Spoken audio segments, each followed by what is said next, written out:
Assalamualaikum, hai semua, ketemu lagi dengan aku Bunda Naswa.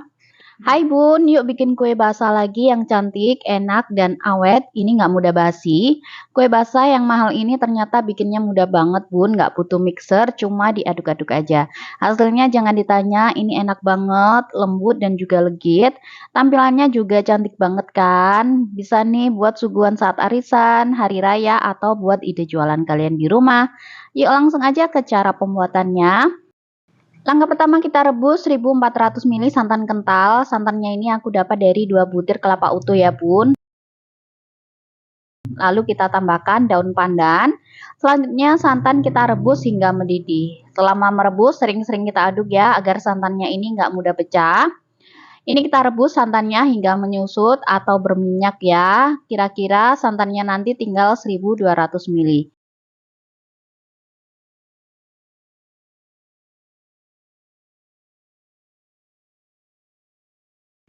Setelah santan sudah mendidih dan juga menyusut, selanjutnya kita matikan api kompor dan kita tunggu hingga dingin. Sambil nunggu santannya dingin, kita lelehkan 100 gram margarin. Setelah margarinnya udah meleleh, kemudian kita sisihkan. Nah, di wadah lain kita masukkan 10 butir telur ayam.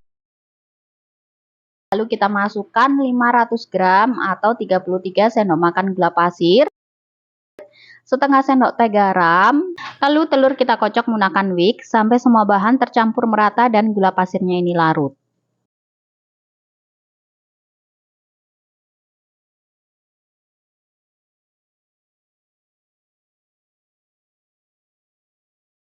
Nah, kalau telurnya udah berbuih dan gula pasirnya udah larut, lanjut kita masukkan 500 gram atau 50 sendok makan tepung ketan. Kita masukkan bertahap sedikit demi sedikit ya. Lalu adonannya ini kita aduk sambil kita tuang 1200 ml santan kelapa yang sudah dingin. Kita tuang bergantian ya Bun, tepung dan juga santannya. Aduk-aduk terus sampai tepungnya tercampur merata.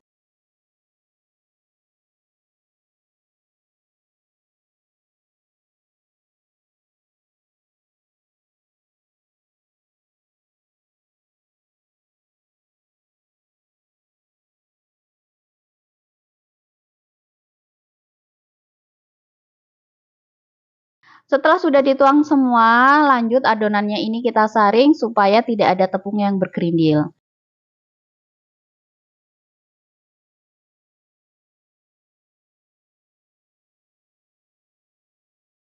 Nah, setelah itu kita tambahkan 150 gram atau 4 saset susu kental manis putih. Dan kita masukkan juga margarin yang udah dicairkan sebelumnya ya. Aduk kembali sampai merata. Kalau udah, lanjut adonan ini kita bagi menjadi 2 bagian yang sama banyak. Untuk satu bagian ini masing-masing 1300 ml ya Bun. Setelah itu, satu bagian kita beri vanili cair secukupnya. Aduk kembali sampai merata. Untuk satu bagian lagi, ini kita beri 2 sendok makan endapan jus pandan. Lanjut, kita aduk-aduk. Jika warnanya kurang terang, bisa kita tambahkan pewarna hijau muda secukupnya ya. Aduk kembali sampai merata. Nah, ini adonannya udah siap ya guys. Lanjut kita siapkan loyang dengan ukuran 20 x 20 dengan tinggi 7 cm. Lalu loyang kita olesi dengan margarin. Kita oles tipis-tipis aja sampai merata. Setelah itu loyang kita alasi dengan kertas roti seperti ini. Lalu kita olesi lagi dengan margarin di atasnya. Lanjut kita tuang adonan putih atau adonan original terlebih dahulu ya. Kita tuang sebanyak 200 ml. Lalu kita ratakan. Setelah itu kita masukkan adonan ke dalam oven. Ini untuk ovennya sudah dipanaskan dulu ya selama 10 menit. Kita panggang adonan di suhu 200 derajat Celcius menggunakan api atas bawah selama 15-20 menit. Atau bisa disesuaikan aja dengan oven masing-masing ya Bun.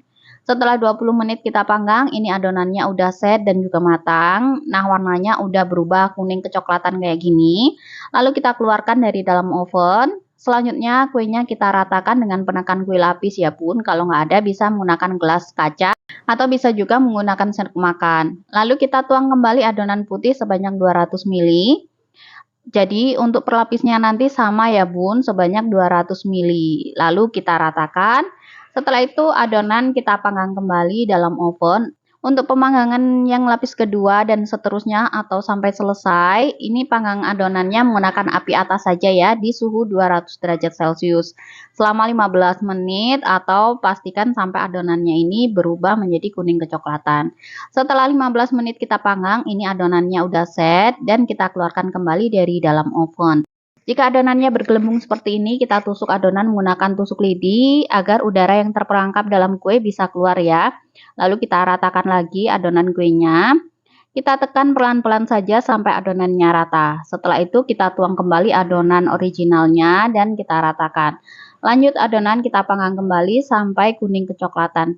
Ini kita lakukan berulang sampai adonan originalnya ini habis ya Bun. Setelah adonan kita panggang perlapis, ini adonan originalnya udah habis.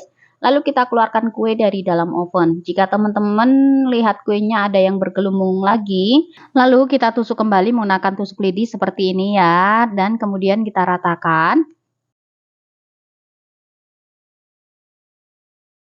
Lanjut, tuang adonan pandan. Kita tuang sama seperti adonan original sebanyak 200 ml untuk perlapisnya. Langkahnya juga sama ya dengan adonan original. Kita oven selama 15-20 menit atau sampai adonan kuenya ini berubah menjadi hijau kecoklatan. Untuk adonan pandan kita lakukan hal yang sama seperti adonan original ya. Kita panggang perlapis sampai habis.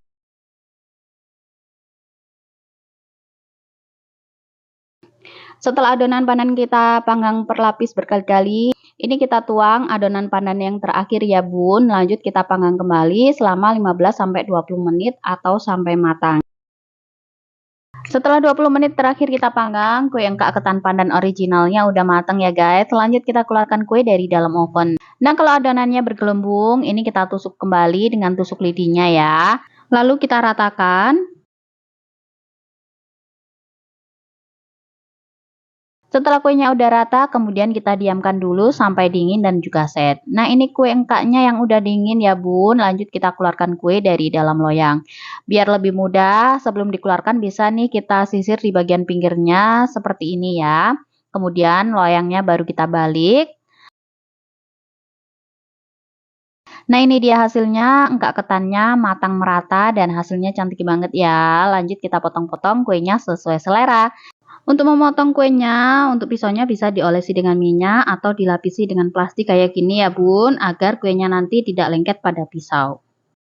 Jika ingin dijual atau disuguhkan untuk mengemasnya, kalian bisa menggunakan plastik UPP ukuran 13x13 kayak gini ya. Lalu dibagi menjadi dua bagian. Atau kalian bisa menggunakan plastik UPP untuk kue lapis ya guys. Lalu tinggal kita bungkus kuenya seperti ini. Agar lebih cantik bisa diberi stiker jualan kalian ya. Nah hasilnya cantik banget kan? Ini beneran enak banget, kenyal, lembut, gurih, dan juga legit. Mudah banget kan? Semoga resep kali ini bermanfaat. Sampai jumpa di resep-resep aku selanjutnya. Terima kasih. Wassalamualaikum warahmatullahi wabarakatuh.